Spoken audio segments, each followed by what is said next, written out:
নমস্কার। আজকে আমি একটা আলোচনা করছি আপনাদের সামনে আমার জীবনের একটা অভিজ্ঞতা থেকে। সেটা হচ্ছে দাঁত ব্যথা থেকে রিলিফ। রিলিফ বলতে আমার এই যে অভিজ্ঞতাটা, এটা কোনো ডাক্তারের কাছ থেকে শোনা নয়, কোনো অন্য কোনো কোথাও থেকে শোনা নয়। আর আমার মনেও হয় না এটা আপনারা কোনো ইউটিউবে বা কোথাও শুনেছেন বলে। কেন, এটা একদম আমার নিজের অভিজ্ঞতা থেকে আমি আপনাদের কাছে শেয়ার করছি। সেটা হচ্ছে, ধরুন মাঝরাতে এমন সময় দাঁতটা ব্যথা হচ্ছে, আপনি ডাক্তারখানায় যেতে পারবেন না। তখন যদি এরকম হয়, তো আপনাদের বাড়িতে সবসময় দেখবেন থাকে জেলুসিল, ডাইজিন, এগুলো থাকে।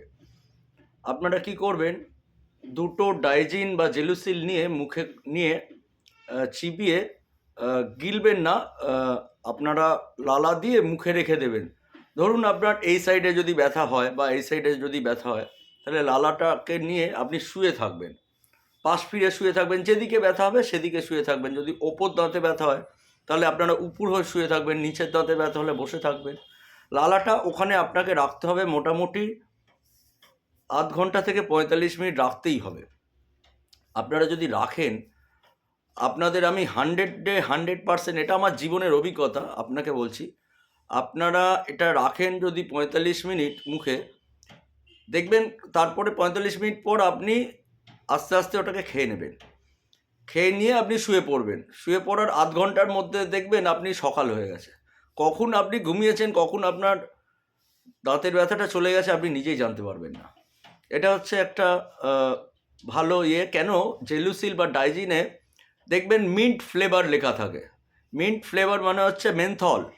মেনথল থাকলে কি হয়, যে ব্যাকটেরিয়াগুলো উপদ্রব করছে, সেই ব্যাকটেরিয়াগুলো নিস্তেজ হয়ে পড়ে।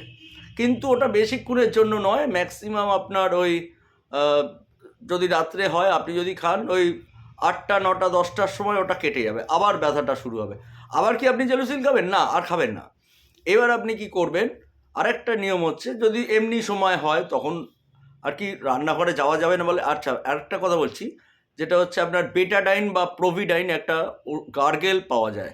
বেটাডাইন যেমন আপনার কেটে টেটে গেলে হাতে লাগায়, হ্যাঁ, ওইটা একটা আছে। আবার একটা গার্গেল লেখা আছে বেটাডাইন বা প্রোভিডাইন, মনে রাখবেন। ওষুধের দোকানে গিয়ে বলবেন, ওটা বেশি দেয় না, ওটা গার্গেলের জন্য।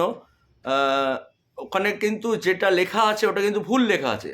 ওই লেখাটা যদি আপনারা ফলো করেন, তাহলে কিন্তু আপনাদের গলায় ঘা পর্যন্ত হতে পারে। খবরদার ওটা করবেন না।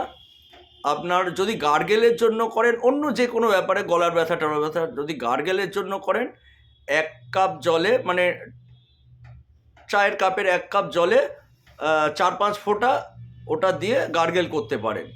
আর যদি দাঁতের ব্যথার জন্য করেন, আমি যেটা বলছি সেটা হলে হাফ টিস্পুন দিয়ে, চায়ের কাপের হাফ কাপ আপনি দিয়ে, ওটা দিয়ে গুলে ওটা রেখে দেবেন। ওটাও ওই রকম ওই গরম জল, গরম মানে একটু উষ্ণর থেকে একটু বেশি গরম দিতে হবে, যাতে দাঁতের আরাম লাগে।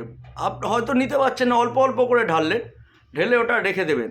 এবার রেখে দেওয়ার পর আপনাকে ওই 45 মিনিট মতো রাখতেই হবে। দিনে খালি 3বার করবেন, একদিনই করবেন, দিনে 3বার।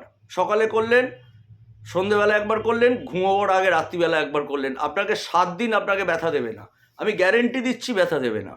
কোনো ডাক্তার প্রেসক্রাইব করবে না আপনাকে, কেউ করবে না, কোনো ডাক্তার বলবে না। কেন, আপনি যখন ডাক্তারের কাছে যাবেন 500 টাকা 1000 টাকা নিয়ে ভিজিট দিয়ে, ডাক্তার কি বলবে, শুধু ওইটা বেটাডাইন দিয়ে গার্গেল করবেন, ওটা কখনোই লিখবে না। ও তো অ্যান্টিবায়োটিক দেবে, আরও সব ওষুধ দেবে দাঁতটা তোলার জন্য। অ্যান্টিবায়োটিকটা মরবে, আমার এটা অ্যান্টিবায়োটিকটা মরবে, কিন্তু 7 দিন থেকে 10 দিন আপনার ব্যথাই থাকবে না।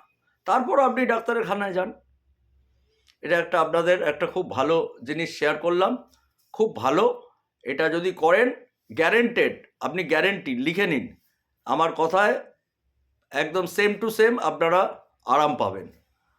জেলুসিল বা ডাইজিনটায় 7-8 ঘন্টা আরাম পাবেন, আর এটা 7 থেকে 10 দিন আপনার ব্যথার যন্ত্রণা দেবে না। আপনি দিনে একবার করবেন, কিন্তু 3বার, দিনে 3বার, সকালবেলা একবার করবেন, সন্ধ্যেবেলা একবার করবেন, ঘুমোবার আগে রাত্রে একবার করবেন।